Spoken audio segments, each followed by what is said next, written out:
Hi guys, good morning. ഇന്നെനിക്ക് പറയാനുള്ളത് SIR-നെ കുറിച്ചാണ്. BLO വീട് വിടാന്തരം കയറി BLO പിന്നെ ഇതിൻ്റെ SIR-ൻ്റെ ഫോം തരുന്നുണ്ട്.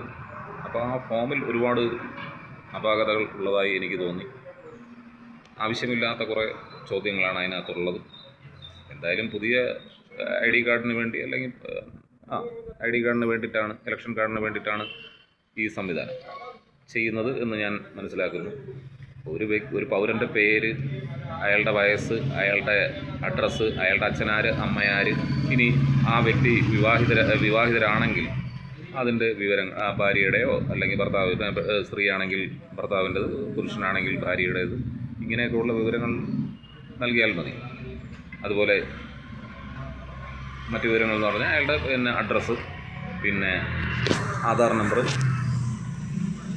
നിലവിലെ ID കാർഡിൻ്റെ നമ്പർ ഈ ഫോമിൽ തന്നെ ഉണ്ട്.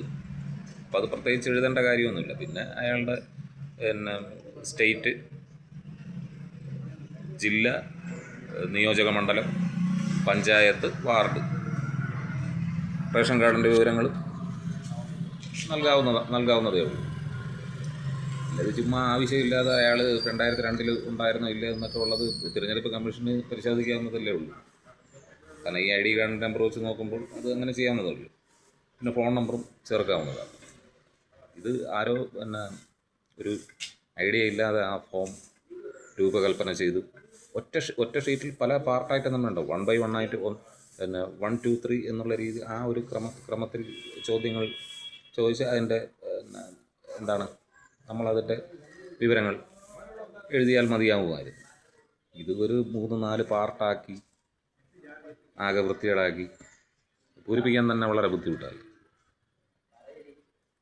അപ്പോൾ ഇക്കാര്യം അധികൃതർ ശ്രദ്ധിക്കുമെന്ന് വിശ്വസിക്കുന്നു.